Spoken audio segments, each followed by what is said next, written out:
അമ്മേ ശരണം. ബഹുമാനപ്പെട്ട അധ്യക്ഷൻ, വേദിയിലും സദസ്സിലും ഉള്ള ബഹുമാന്യരെ, പ്രിയപ്പെട്ട സുഹൃത്തുക്കളെ, സഹോദരി സഹോദരന്മാരെ, ഭക്തജനങ്ങളെ, എല്ലാവർക്കും എൻ്റെ വിനീതമായ നമസ്കാരം. വാക്കുകൾ അപ്രസക്തമാകുന്നൊരു വൈകാരിക മധ്യയാണ് ഞാനിന്നീ ദേവി സന്നിധിയിൽ നിൽക്കുന്നത്. അകം നിറയെ അമ്മയാണ് സാക്ഷാൽ ദേവി. പിന്നെ ഈയിടെ മാത്രം എന്നെ വിട്ടുപോയ എൻ്റെ സ്വന്തം അമ്മയുടെ നിറവാർന്ന ഓർമ്മകളും മനസ്സ് നിറഞ്ഞു നിൽക്കുകയാണ്. എൻ്റെ അമ്മ ശ്രീയാറ്റുകാൽ ദേവിയുടെ കറതീർന്ന ഒരു ഭക്തയായി. ജീവിച്ചിരുന്നെങ്കിൽ ഇന്ന് ഏറ്റവും സന്തോഷിക്കുക അമ്മയായിരിക്കുമെന്ന് എനിക്ക് ഓർമ്മയുണ്ട്. എത്രയോ വർഷങ്ങൾ അമ്മ പൊങ്കാല സമർപ്പിച്ചു. ഏറെ ആരാധിക്കുന്ന ആറ്റുകാലമ്മയുടെ തിരുമുറ്റത്ത് ഈ ചടങ്ങിൽ നിൽക്കുന്നത് സുഗമമായി തന്നെ അമ്മ കണക്കാക്കുമായിരുന്നു. നമ്മൾ തിരുവനന്തപുരത്തുകാർക്ക് ആറ്റുകാലൊരു വികാരമാണ്.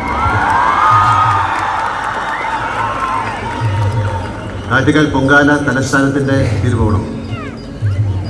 ഏതൊരു തിരുവനന്തപുരത്തുകാരനെ പോലെയും എൻ്റെ കൗമാരവും ആറ്റുകാൽ അമ്പല ദർശനവും പൊങ്കാല അനുഭവമായി നിറഞ്ഞു നിൽക്കുന്നുണ്ട്.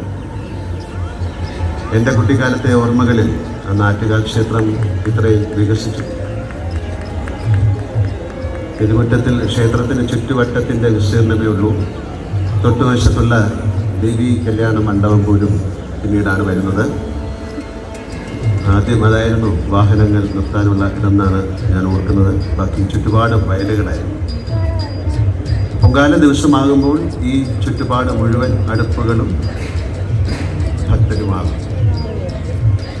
മുടവൻ മുകളിൽ താമസിച്ചിരുന്ന ഞങ്ങൾ പൂജപ്പുരയിലൂടെയും കരമനയിലൂടെയും ആറ്റുകാലിലേക്ക് പോയിരുന്ന വിളക്ക് കെട്ട് ഘോഷയാത്രകൾ ഞങ്ങൾക്കത് ഉത്സവമായിരുന്നു. സപ്രമഞ്ചലിൽ ദേവി രൂപമുണ്ടാക്കി ചുമലിലേറ്റി ക്ഷേത്രത്തിലേക്ക് നെയ്യാണ്ടി മേളത്തോടെ ഗ്യാസ് ലൈറ്റുകളുടെ അകമ്പടിയോടെ ആനയിക്കുന്ന ഓരോ പ്രദേശത്തു നിന്നുള്ള ആഘോഷയാത്രകളെ തിരുവനന്തപുരത്തുകാർ എന്ന ചപ്രമെഴുന്നള്ളത്ത് എന്നാണ് വിളിച്ചിരുന്നത്.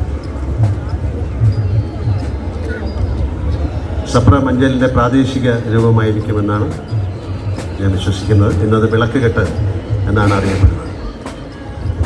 പൊങ്കാല മറ്റൊരു ആഘോഷമാകാൻ കാരണം പൊങ്കാലയുടെ തലേന്ന് കിഴക്കേക്കോട്ട ശ്രീ പത്മനാഭ തിയേറ്ററിലും കിള്ളിപ്പാലം ശിവ തിയേറ്ററിലുമൊക്കെ സെക്കൻഡ് ഷോയ്ക്ക് ശേഷം നടത്തിയിരുന്ന സ്പെഷ്യൽ തേർഡ് ഷോകളായിരുന്നു. മിക്കവാറും അത് ചിത്രങ്ങളൊക്കെ പുണ്യപുരാണ ചിത്രങ്ങളായിരുന്നു. പൊങ്കാലയ്ക്കായി വരുന്ന ഭക്തർക്ക് രാത്രി ഒന്നിച്ചിരിക്കാൻ ഒരു ലക്ഷ്യമിട്ടാണ് തിയേറ്ററുകൾ അന്ന് 3-ാം ഷോ സംഘടിപ്പിച്ചത്. അങ്ങനെ എന്തെല്ലാം ഗ്രഹാതുര സ്മരണകളുണ്ട് ആറ്റുകാൽ പൊങ്കാലയുമായിട്ട്. അന്നൊക്കെ പൊങ്കാല ദിവസം പോലും നടന്ന ആറ്റുകാൽ അമ്പലം വരെ വരാനാകുമായിരുന്നു. അത്യാവശ്യത്തിന് 2 വീലറിലും വരാം. കുറേ കഴിഞ്ഞപ്പോൾ ആണുങ്ങൾക്കൊക്കെ പാസ് നൽകി തുടങ്ങി.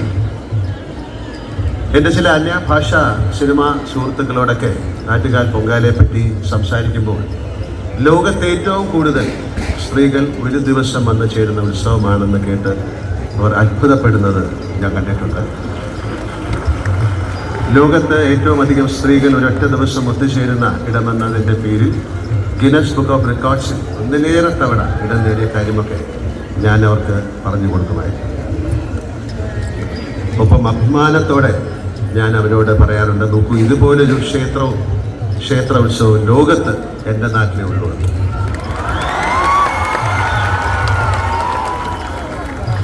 എന്നെ സംബന്ധിച്ച് ഇവിടെ പറഞ്ഞു, എൻ്റെ ജീവിതത്തിലെ നിർണായകമായ 2 സംഭവങ്ങൾ. 1978 സെപ്റ്റംബർ 3 അന്ന് ഞാൻ ആദ്യമായി അഭിനയിച്ച അഭിനയം എന്ന് പറയാവുന്ന ഒരു സിനിമയായിരുന്നില്ല, മുഖം കാണിച്ച തിരനോട്ടം എന്ന സിനിമയുടെ പൂജ ഈ ക്ഷേത്ര സന്നിധിയിൽ വെച്ചായിരുന്നു. അതിനുശേഷം ആദ്യത്തെ ഷോട്ട് എടുത്ത് എൻ്റെ മുടവൻ മുകളിലെ വീടിൻ്റെ നേരെ മുമ്പിലുള്ള റൂട്ടിലാണ്. അതെല്ലാം സാക്ഷിയായി ഞാനിപ്പോഴും ഓർക്കുന്നത് എൻ്റെ സുഹൃത്തുക്കളായ അശോക് കുമാർ, എസ് കുമാർ, സുരേഷ് കുമാർ എന്നിവരൊക്കെയാണ് ഞാൻ അവരെ ഈ നിമിഷത്തിൽ ഓർക്കുന്നു. അത് കഴിഞ്ഞ് എൻ്റെ വിവാഹം 1988 ഏപ്രിൽ 28 ഞാൻ എൻ്റെ ഭാര്യ സുചിത്രയുടെ കഴുത്തിൽ താലി കെട്ടുന്നത് ഈ പരിപാവന ക്ഷേത്രത്തിൻ്റെ തിരുനടയിലാണ്. ബാക്കി ചടങ്ങുകളൊക്കെ ട്രിവാൻഡ്രം ക്ലബിൻ്റെ സുബ്രഹ്മണ്യ ഹാളിലാണ്. 36 വർഷം കഴിഞ്ഞിരിക്കുന്നു ഞങ്ങളുടെ ദാമ്പത്യത്തിന്. എല്ലാം ആറ്റുകാലമ്മയുടെ അനുഗ്രഹമാണെന്ന് ഞാൻ വിശ്വസിക്കുന്നു. ആറ്റുകാൽ ഭഗവതി ക്ഷേത്രം ട്രസ്റ്റ് ഉത്സവത്തോട് അനുബന്ധിച്ച് എന്നെ ക്ഷണിക്കാൻ തുടങ്ങിയിട്ട് ഒരുപാട് വർഷങ്ങളായി. എന്നാൽ പലവിധ കാരണങ്ങളാൽ ഉത്സവ ചടങ്ങിൽ എനിക്ക് പങ്കെടുക്കാൻ സാധിച്ചിട്ടില്ല. ഇപ്പം നേരത്തെ ഇവിടെ പറഞ്ഞതുപോലെ എല്ലാത്തിനും അതിൻ്റേതായ ഒരു സമയമുണ്ട്. ദാസ, ആ ദാസ എന്നുള്ള വിളി അമ്മയുടെ വിളിയായിട്ട് ഞാൻ കണക്കാക്കി. അന്നൊന്നും എനിക്ക് സമയമായിട്ടില്ലെന്ന് ദേവി കെട്ടിയിട്ടുണ്ടാകും. ഈ വർഷം ഏതായാലും അമ്മയുടെ അനുഗ്രഹത്താൽ ചടങ്ങിലെത്താനും ആറ്റുകാലമ്മയുടെ നാമധേയത്തിലുള്ള അംബാ പുരസ്കാരം ഏറ്റുവാങ്ങാനും സാധിച്ചതിൽ അതിയായ സന്തോഷവും ചാരിതാർത്ഥ്യവുമുണ്ട്.